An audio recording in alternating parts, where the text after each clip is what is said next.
누가 잡아간 거 보니까 이따 점심때 아마 회로다가 여러분들 대접할 것 같습니다. 오늘은 위슬리 회심주일이면서 가정의 달 마지막 주 주일이 되겠습니다. 그런가 하면 오늘은 또한 우리 새 가족 우리가 환영하는 그러한 주일이 되기도 합니다. 아무튼 이 주일에 성령이 여러분들과 함께 하시기를 바랍니다. 여러분의 가정에 함께 하시기를 바랍니다.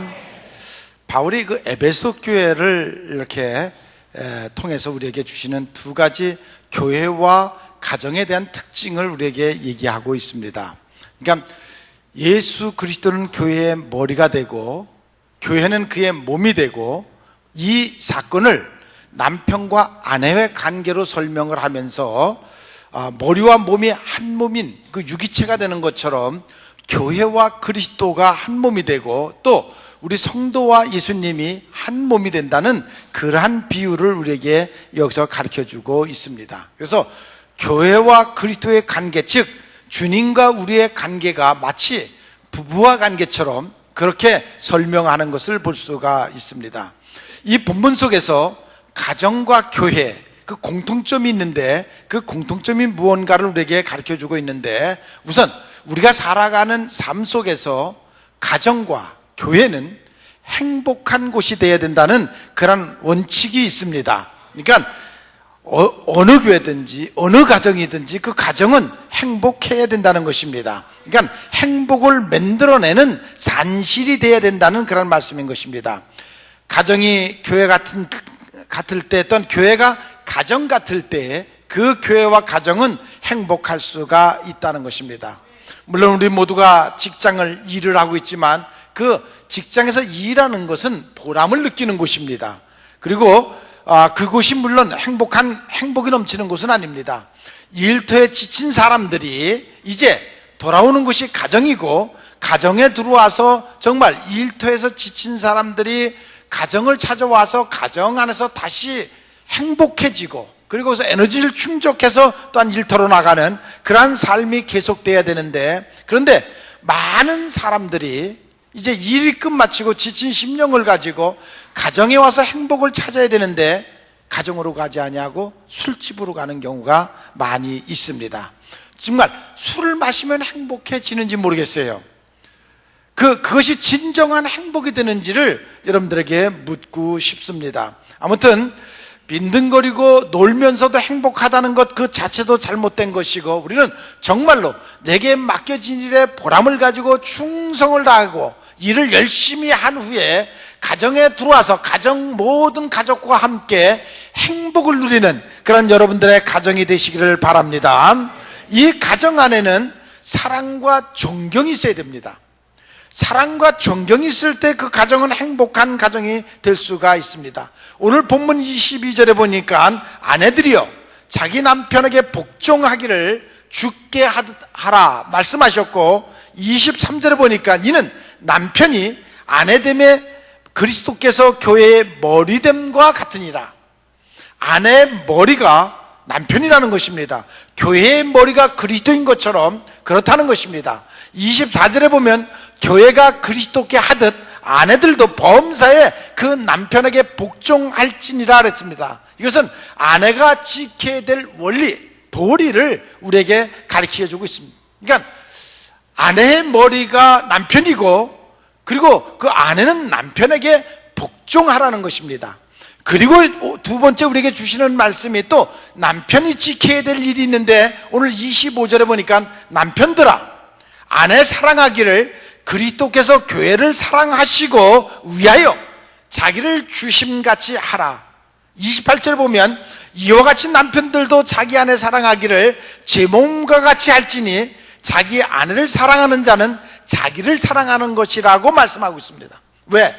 제 몸을 사랑하듯이 아내를 사랑해야 되는데, 그래서 아내와 남편의 관계가, 부부의 관계가 한 몸이라는 그러한 말씀인데, 아내는 남편에게 복종만 하면 되는데 남편은 아내를 사랑하되 어디까지 사랑하느냐면 목숨을 내놓고 사랑해라.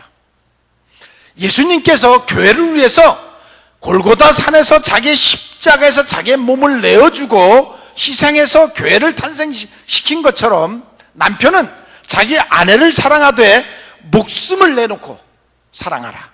그것이 오늘 우리에게 주시는 말씀인 것입니다. 그러니까 아내가 가져야 할 도리보다 남편이 진 짐이 더 크다는 사실을 우리가 알아야 됩니다. 오늘 21절에 보면 피차 복종하라. 그래야 가정이 행복해진다는 것입니다. 즉 남편은 남편으로서의 의무, 아내는 아내로서의 의무를 각자가 해나갈 때 행복해진다는 것입니다. 그러면서 두 번째로 우리에게 떠남과 만남의 원리를 가르쳐주고 있습니다. 31절에 보면 부모를 떠나 아내와 합하여 둘이 한 육체가 될지니, 부모를 떠나 남녀가 합하여 그것이 결혼하는 것이죠. 그러므로 하나가 되라는 것입니다. 떠나고 새롭게 합하라는 것입니다. 그래서 새로운 관계, 독립된 새로운 가정을 만들어가라는 그러한 말씀인 것입니다. 그리고 세 번째로 우리에게 주시는 말씀이 하나가 되는 원리를 가르쳐주고 있는데 31절에 보면 그들이 한 육체가 될지니 그랬습니다. 이는 두 몸이 아니라, 한 남자와 한 여자가 두 몸이 아니라 한 몸이 될지니 그랬습니다. 그러니까 자기 아내나 남편이 아닌 다른 사람, 그 육체적인 합하는 그것을 음행, 불법인 것입니다. 그러니까 자기 아내와 자기 남편이 하나가 되라는 것입니다. 우리가 남과 같이 사업도 할 수가 있고, 남과 같이 여행도 다닐 수가 있고, 남과 같이 우리가 운동도 할 수 있으나, 그러나 몸을 섞는 것은 음행이고 불법인 것입니다. 그러면 불륜인 것입니다. 그러므로 우리가 사는 이 시대가 도덕적으로 불감증에 걸려 있죠. 더욱이 성적으로는 더 큰 불감증에 걸려져 있죠. 그래서 가치관에 혼돈이 오고 부정부패가 판을 치는 그런 세상. 오늘 아침에도 뉴스에 들어보니까 어느 영화 감독이 남자끼리 결혼을 하겠다고, 그것을 서류를 내겠다고 하는 그런 뉴스를 제가 잠깐 봤습니다. 이런 시대가, 성경은 이미 예언을 했습니다. 너희가 종말이 되면 어떤 일이 생기느냐면 바로 지금 말한 그러한 시대가 생길 것이다. 그러면 때가 됐구나, 인류의 종말이 오는구나, 너는 그것을 깨달아라. 그런데 바로 그러한 시대가 지금 우리 가운데 지금 오고 있다는 거죠. 그것은 사람이 말려서 되는 것이 아니라 그것은 흐름 속에서 정말로 흘러가는 그 한 모습을 우리에게 가르쳐주고 있는 것입니다. 그래서 우리 모두는 정말 각자가 자기의 가정을 지키는 일에, 가정을 깨끗게 하는 일에 최선을 다하는 여러분들이 되시기를 바랍니다. 그래서 내 가정은 내가 지켜야 된다는 것입니다. 그런 마음이 여러분들에게 있어야 된다는 것입니다.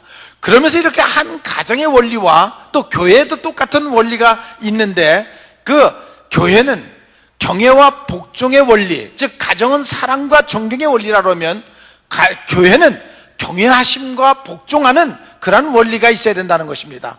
21절에 보면 그리스도를 경외하라고 했고, 그리고 22절에 보면 죽게 하듯 복종하라고 우리에게 가르쳐주고 있습니다. 주님은 교회를 사랑하사 자기 자신을 희생하신 것처럼, 그게 사랑의 원리인 것입니다. 그 사랑을 받은 우리는 그 주님의 희생을 통해서 우리의 영혼이 구원받고 우리가 교회의 일원이 된 것처럼 그것을 깨달는다 그러면 우리는 그 주님을 경외해야 되고, 또한 그 주님께 복종해야 된다는 것입니다. 그것이 바로 우리가 해야 할 사명이라는 그런 말씀인 것입니다. 왜 그러냐면 그분이 우리에게 영생을 주셨기 때문입니다. 영혼을 주셨기 때문입니다. 우리의 육신의 부모들이 좋습니다. 그러나 내 속에 있는 성령, 영혼, 거듭남, 천국의 생명은, 영생하는 생명은 그것은 주님이 주셨습니다. 그래서 우리는 그 주님께 복종하고 또한 그 주님을 경외해야 할 것을 우리에게 가르쳐주고 있는 것입니다. 그래서 그리스도는 교회의 머리라고 말씀하셨습니다.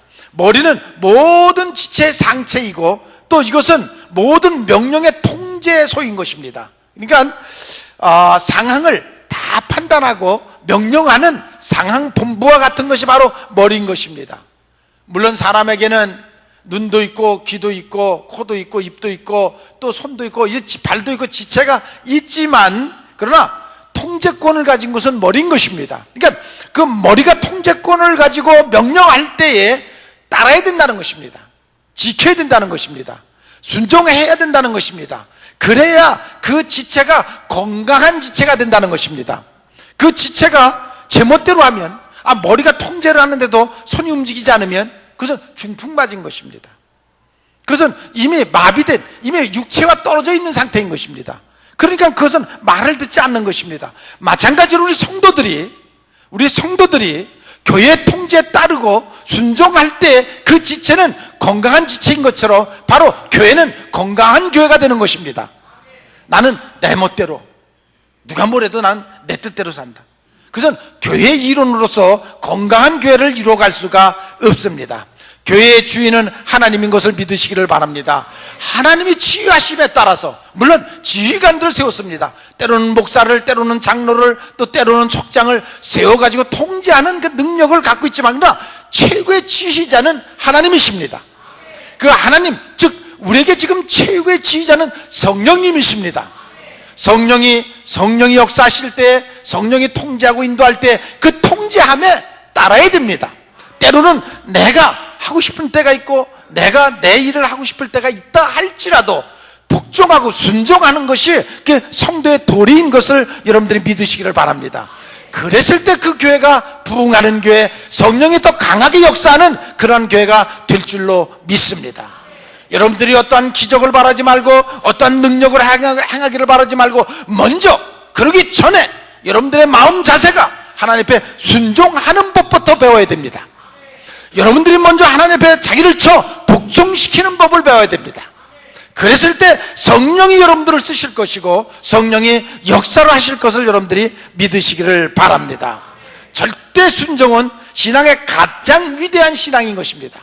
창세기 6장에 보면 노아가 그 120년 동안 하나님의 명령, 방주를 지으라, 산 꼭대기에다 방주를 지으라, 산 꼭대기에다 배를 만들라는 그 명령을 받고 그는 그것을 순종했습니다. 다른 사람들이 볼 때는 그건 미친놈입니다. 그러나 그는 하나님의 말씀을 붙잡고 순종을 했습니다. 아브라함이 100세에 난 아들, 외아들, 독생자, 그 아들을 모리아산에 가서 너 산 제물로 바치라. 그 말씀을, 명령을 듣고 그는 지체하지 않냐고 쫓아가서 그 말씀에 순종하려고 했습니다. 그것을 보신 하나님께서 노아를 통해서 인류의 씨를 다시 남기게 하셨고, 아브라함을 통해서 믿음의 역사를, 믿음의 세상을, 믿음의 구원의 역사를 다시 이 땅에 남기는 그러한 모습을 볼 수가 있습니다. 세상 사람들이 볼 때는 아주 어리석은 일입니다. 그러나 그들은 하나님의 명령을 받았습니다. 하나님의 음성을 들었습니다. 그들은 마음에 믿음이 있었습니다. 그러게 그들은 순종하는 그러한 모습을 볼 수가 있습니다. 세상적으로는 어리석은 자 같지만 그러나 그는 가장 지혜로운 자예요. 하늘나라에서 가장 상급이 큰 자인 것을 여러분들이 깨달으시기를 바랍니다. 우리가 또 세 번째로는 떠남과 만남이 있습니다. 교회 안에서 신앙생활을 할 때 떠남과 만남이 있습니다.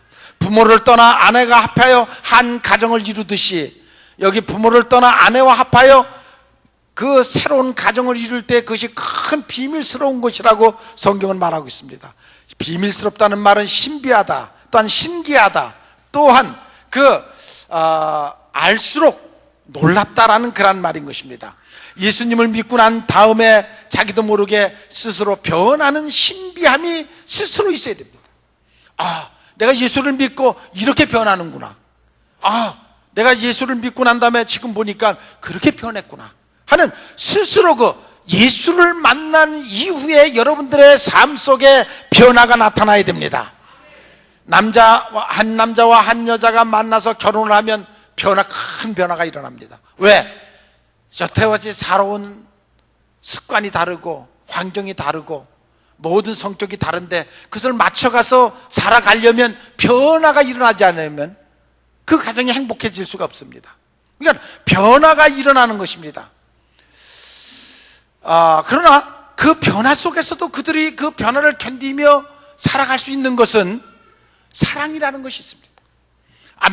부부간에 사랑이 있기 때문에, 그 사랑의 힘이 크기 때문에 자기에게 오는 모든 변화, 그 어려움을 견디면서 살아갈 수가 있는 것입니다. 여러분들이 신앙생활 할 때 여러분들의 삶 속에 변화가 일어납니다. 옛날에 세상 술친구, 그 노름 좋아했던 그 친구들과 헤어져야 되고, 그리고 새로운 친구를, 교회 안에서 새로운 친구를 만나면서 모든 삶의 환경과 변화가 일어날 수밖에 없습니다. 그러나 그것을 견디기가 쉽지는 않지만, 그러나 주님을 만난 기쁨, 여러분들이 영생을 얻은 기쁨, 천국을 본 그 환상적인 그 기쁨이 있으면 그 모든 것을 능히 이기고도 신앙생활을 할 수가 있습니다. 근데 그 기쁨이 없으면 그 신앙생활을 할 수가 없습니다. 너 육체에 빠져있던 우리가, 육체에 사로잡혀 있던 우리가, 세상에 사로잡혀 있던 우리가 영의 세계를 만나는 것입니다. 신앙생활이라는 것이 바로 그런 것입니다. 지옥에서 천국으로 옮겨가는 것입니다. 그러니까 3차원적인 감사와 기쁨이 여러분들 심령 속에 있어야 여러분들이 온전한 신앙생활을 할 수가 있습니다. 그것이 바로 하나가 되는 원리인 것입니다. 신앙생활의 근극적인 목적은 예수님을 닮는 것입니다. 부부가 하나가 되는 것처럼 예수님과 교회가 하나가 되고, 교회와 내가 하나가 되고, 성도가 성도가 하나가 되는, 이것이 바로 하나가 되는 성령 안에서 이루어지는 역사인 것입니다. 남편의 마음속에는 언제나 부인만 있어야 되고, 부인의 마음속에는 언제나 남편만 있어야 되듯이, 여러분들의 심령 속에는, 여러분들의 영혼 속에는 주님만 사모하는 마음이 있어야 됩니다. 천국을 사모하는 마음이 있어야 되는 것입니다. 주님을 사랑하되 주님이 내게 오셨고 내 안에 평안히 계시되 영원히 함께하는 그 주님이, 성령이 여러분들과 함께 하시기를 바랍니다. 늘 주님을 생각하고 그리워하며 살아가는 여러분들이 되시기를 바랍니다. 그리할 때 주님과 여러분들이 영적으로 하나가 될 수가 있습니다.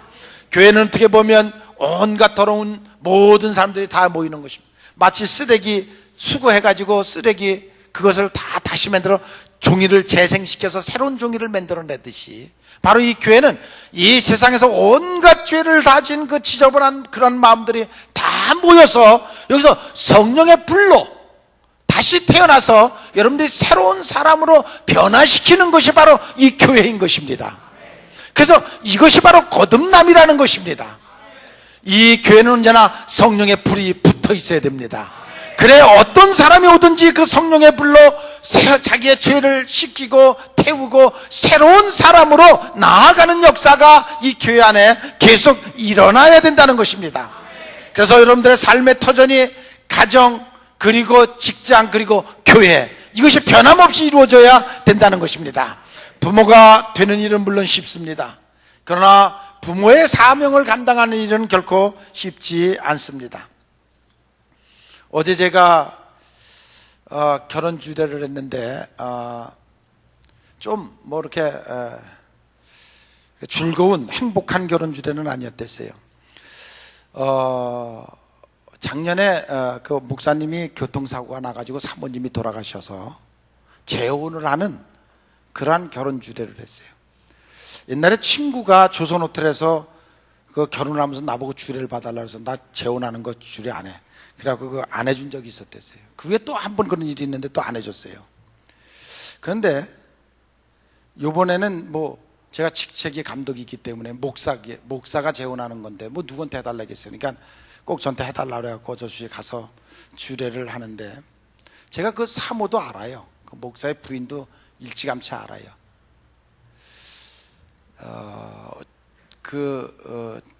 저희 의정부에 빌딩이 있는데 거기 밑에 지하실에서 개척해서 개척교회 할 때 그 어려운 모습을 내가 늘 지켜봤던 사모예요. 근데 어저께도 주례하는데 그 사모가 얼굴이 내 앞에서 왔다 갔다. 그 새로 지금, 근데 이 신부는 처음 결혼하는 사람이에요. 음악대학교 성악가 교수인데, 그런데 어저께 이제 결혼식을 하는데 제가 참 한심하더라고요. 가만히 생각을 해보니까. 그래서 제가 주례하는데 그런 얘기를 했어요. 오늘 내가 신부에게 얘기를 하겠는데, 당신은 이제 처녀로 있다가 이 결혼한 내일서부터, 결혼하는 순간서부터 당신의 인생이 어떤 짐을 지게 되는지를 당신은 알고 이 자리를 선택했느냐. 첫째는 상처받은 남편의 그 사랑에 상처받은 남편을 당신이 섬겨야 된다. 또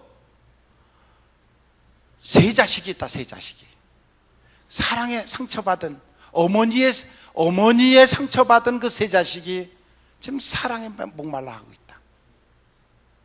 또 상처받은 교인들이 있고, 또 그 사모로서의 그 모든 교인들을 사랑해줘야 할, 바로 당신이 선 자리가 바로 그 자리인데 당신은 그 일을 감당할 수 있겠느냐? 다른 사람 같으면 애를 사랑하는 것도 자기가 임신해가지고 10개월 동안 280일 동안 뱃속에 있다가 낳고 나니까 그 사랑이 가고 준비가 됐잖아요. 그동안에 내 자식이 나오는구나, 그래서 준비돼 있다가 그 자식을 사랑할 텐데, 당신은 지금 내서부터 당장 해야 할 사랑이 너무 크다. 베풀어야 될 사랑이 너무 크다. 이 사랑을 감당할 수 있겠느냐? 그랬더니 아멘 하고 큰 소리를 치더라고요. 내가 볼 땐 참 철없이 느껴지긴 하는데 아멘 하더라고요. 제가 그 남편한테, 그냥 목사님이죠, 목사님 보고, 제가 그 부부 선언, 나는 평생 못하겠어요. 빼버렸어요. 주에 보니까 순서가 나와 있는데 빼버렸어요. 뭘 한 번 거짓말 시켰는데 뭘 또 하느냐고. 그래서 어저께 내가 순서에서 그냥 말도 안 하고 그냥 빼버렸어요. 그리고 정말 지금서부터 이제는 정신 바짝 똑바로 차리고, 정말 당신도 너무 큰 십자가를 졌다. 그래서 제가 설교를 했는데, 여러분 특별히 여자분들 절대로 죽지 마세요. 죽으면 한 달밖에 1년밖에 안 됐어요. 그냥 악을 쓰고 사세요. 악을 쓰고 오래 사세요. 악을 쓰고 오래 사세요. 그냥 뻗팅겨, 아주 그냥 찔기게 뻗팅겨. 악을 쓰고 찔기게 뻗팅겨 그냥. 그래서 참 이런 일이 없도록, 이런 일이 없도록. 여러분, 요즘 같은 이 시대가 참 가정을 지키기 어렵습니다. 얼마나 불륜이 많고 얼마나 지금 타락된 문화 속에서 우리가 살고 있습니까? 여기서 가정을 순수하게 지킨다는 일, 이거 결코 쉬운 일 아닙니다. 여러분 정말 배로 기도해야 됩니다. 인간의 수단 방법 안 됩니다. 그거 갖고 되지 않습니다.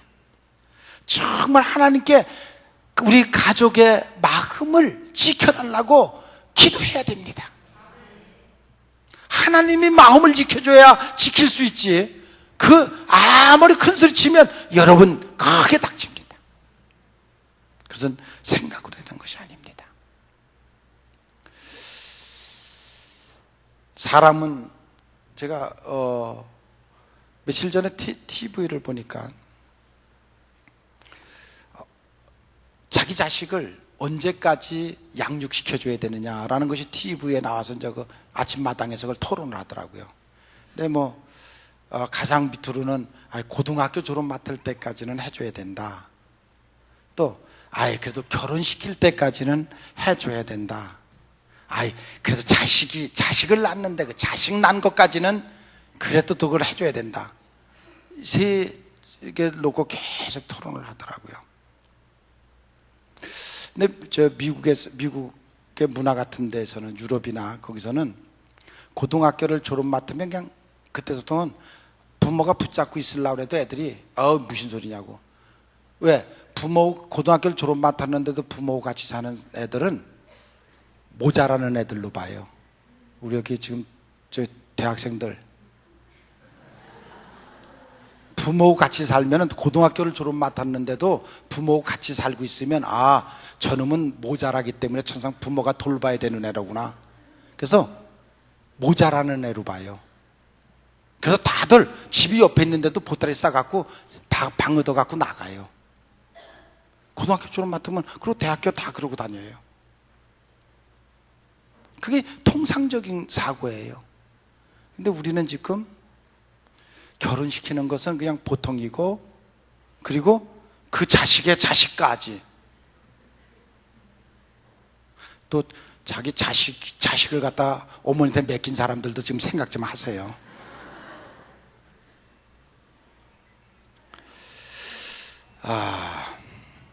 요셉은 가정 환경이 좋지 않았지만 이복 형들에 의해서 애굽에 팔려가는 일을 당했습니다. 그러나 끝까지 믿음으로 경건하게 살아서 자신의 삶은 물론이고 자식의 삶들까지 큰 변화와 축복을 받게 했던 요셉을 볼 수가 있습니다. 요셉은 조상으로부터 받은 축복을 자손대대로 물려줬던 그런 복의 근원인 바로 그런 사람의 삶을 살았습니다. 요셉이 그렇게 살 수 있었던 것은 무엇이냐면 요셉의 가슴 속에 하늘을 향한 꿈이 있었습니다. 하나님이 나를 축복해 주실 것이라는 그 믿음이 요셉에게 있었습니다. 그래서 그의 삶이 아무리 힘들고 어떤 상황에 있다 할지라도 그는 끄떡도 하지 않았습니다. 왜? 하나님이 반드시 나를 축복할 것이라는 그 믿음을 가슴에 품고 있었기 때문에 그의 가정이 아무리, 그의 형편이 아무리 어려워도, 그 환경이 아무리 어려워도 조금도 흔들림 없이 굳굳하게 살아갔습니다. 여러분의 자식들 마음속에, 가슴 속에 이 마음을 품도록 해줘야 됩니다. 잘 가르치는 것도 좋고 보호해주는 것도 좋고 사랑을 주는 것도 좋지만 여러분들의 자식 가슴 속에 하나님이 나를 사랑하고 하나님이 나에게 꿈을 주셨고 믿음을 주셨고 비전을 주셨다는 확신을 갖고 살도록 해야 됩니다. 그것만 주면 됩니다. 온실 속에서 꽃 키우듯이 자식을 그렇게 키워놓으면 망가집니다. 그러므로 정말 신앙 안에서 클 수 있도록 만들어줘야 됩니다. 요셉은 그 꿈을 갖고 살았기 때문에 그 어떠한 상황 속에도 흔들림 없이 믿음 속에서 믿음을 지키며 살아갔습니다. 요셉이 긍정적으로 사는 사람이었기에 형들이 사는, 아버지가 사는 나라에 흉년이 들었다 그러니까 그들을 대접하기 위해서 그들을 불러드립니다. 요셉은 하나님 중심의 생활을 했습니다. 많은 사람들이 교회 생활, 가정 생활, 사회 생활, 어떤 생활을 하든지 가장 큰 문제는 이중적 사고를 갖고 사는 것입니다. 여러분들 자식들이 왜 타락을 합니까? 여러분들이 믿노라 하고 교회 와서는 뭐 목사니 장로니 권사니 집사니 하고 교회 와서는 뭔가 신앙적인 것 같으면서도 집에 와서 사는 것을 보면 완전히 이중적인 삶을 사니까 그 자식들이 그것을 보지 않습니까? 그것을 보는 그 자식들이 사고 속에 무엇이 생각이 되겠습니까? 어떤 생각을 갖겠습니까? 그러니까 그 자식들이 망가질 수밖에 없는 것입니다. 이것이 지금 우리가 살아가는 현실을 우리가 부딪히고 있는 문제 아닙니까?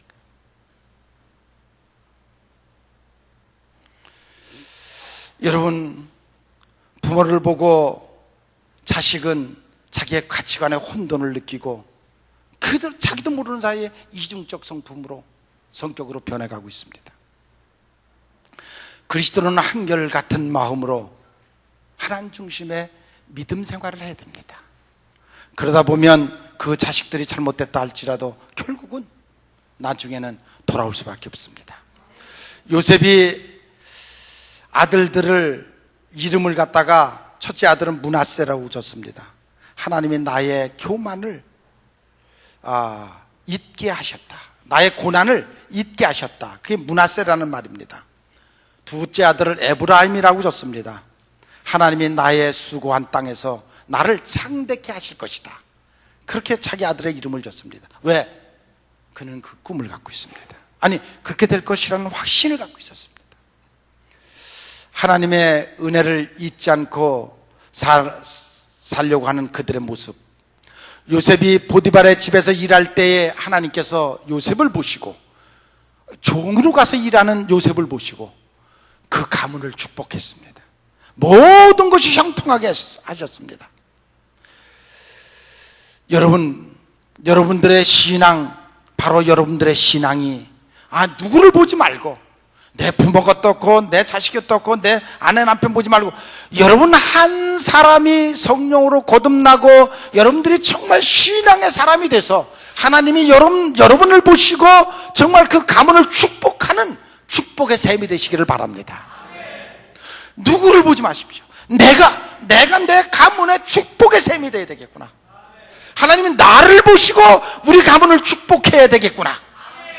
요셉을 보시고 요셉을 통해서 요셉이 머슴으로 들어간 가정을 축복하듯이 여러분 한 사람 한 사람이 하나님 앞에 축복받는, 인정받는 그런 사람이 되시기를 바랍니다. 요셉은 모든 것 매사에 하나님의 성령의 인도를 받았습니다. 그래서 형들에 의해서 팔려갈 때에도 성령이 그를 인도해 주셨고, 보디발의 집에 가서 아내의 유혹을 받을 때도 성령 인도하셨고, 감옥에 갇혀 있을 때에도 성령이 그를 인도하셔서 결국 그 길을 통해서 애굽의 국무총리를 삼으시는 것을 볼 수가 있습니다. 그가 꿈을 해몽할 때에도 성령이 인도했습니다. 모든 사람이 꿈을 해몽하지 못하는데 그 요셉, 하나님으로부터 영감을 받아서 그 꿈을 해석해서 그리고 결국 총리가 되는 것을 볼 수가 있습니다. 요한이 밤모섬에서 천국을 보듯이 엘리사가 시리아 군들이 이스라엘을 침략하려고 할 때에 그들의 작전 회의를 눈을 감으면 보듯이 여러분이 하나님의 나라를 보는 영성이 밝아지기를 바랍니다. 맑은 양심을 가지고 밝은 영성을 가지고 그리고 살아가는 여러분들이 되시기를 바랍니다. 그래서 정말 신령한 꿈을 꿀 수 있는 그런 여러분들이 되시기를 바랍니다. 요셉이 소식을 들으니까 아버지가 야곱이 147세인데 돌아가실 일이 가까이 왔다 그러니까 자기가 그 두 아들을 데리고 아버지를 찾아갑니다. 찾아가니까 야곱이 요셉에게 자기의 삶을 얘기해 줍니다. 내 형이, 쌍둥이 형이 있었는데, 에서라는 형이 있었는데 내가 그의 축복권을 도둑질해가지고 도망가다가 광야에서 천국 사다리를 만났고 천사를 보았고, 그러면서 그래서 그때 내가 천사 씨름을 해서 내가 축복권을 받았다. 하늘로부터 내가 축복권을 받았다. 그러면서 요셉아, 네 어머니는 라헬이라는 여인이었는데 네 동생 베냐민을 낳다가 그 산고로 돌아가셨다. 그래서 내가 베들레헴 길가에다가 그 장례를 지냈다. 그러고는 이제 그 두 아들을, 요셉의 두 아들을 그 야곱이 간절히 축복해 주셔서 그 축복권을 넘겨주는 그런 모습을 볼 수가 있습니다. 여러분들이 바로 그러한 정말 야곱처럼 여러분들의 자식들을 위해서 기도하고 자식들을 안수할 때 그 자식들이 축복을 받는 그런 축복의 사람이 되시기를 바랍니다. 그런 사람이 되기를 바랍니다. 탈무드에 보면 이 세상에서 가장 현명한 사람은 모든 사람에게 배우려고 하는 사람이고, 이 세상에서 가장 강한 사람은 자신을 이기는 사람이고, 이 세상에서 가장 행복한 사람은 범사에 자족하는 사람, 그 사람이 가장 행복한 사람이라고 했습니다. 여러분, 감사하는 마음은 성숙한 신앙입니다. 그 사람은 행복한 사람입니다. 부모의 은혜에 감사하고 스승의 은혜에 감사하고 하나님의 은혜에 감사하는 여러분들이 되시기를 바랍니다. 그랬을 때, 여러분들의 심령이 감사로 충만했을 때 여러분들이 축복된 삶을 살아갈 수가 있습니다. 여러분의 가정을 감사하는 마음이 가득하게 하옵소서. 여러분들의 자식들의 마음속에 감사를 가르치십시오. 그래서 그들의 마음속에 감사가 충만한 그런 자식들이 되게 하시기를 바랍니다. 여러분은 여러분들의 가정을 만들어가는 예술가들입니다. 여러분들의 자식들을 만들어가는 예술가들입니다. 겉의 사람도 만들어야 되겠지만 거듭난 영혼, 영의 사람을 만들어가는데 최선을 다하는 여러분들이 되시기를 바랍니다. 오늘 아마 예배 후에 전도대가 영혼 구원을 위하여 전도를 한다고 합니다.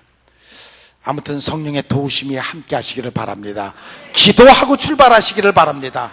또한 성령의 감동이 여러분들에게 왔을 때 용기를 가지고 육신을 제어하고 영의 사람으로 출발하시기를 바랍니다. 하늘로부터 오는 지혜를 얻어서 지혜를 가지고 나아가는 여러분들이 되시기를 바랍니다. 내가 하는 것이 아니라, 내가 하려고 하는 것이 아니라 성령의 역사하심에 순종하는, 그리고 따라가는 여러분들이 되시기를 바랍니다. 그래서 오늘 하루도 여러분들이 가서 뭔 짓을 하는지 모르겠지만 아무튼 성령의 쓰임을 받으시기 바랍니다. 세상에 나가서 해봤자 뭔 짓 하겠어요.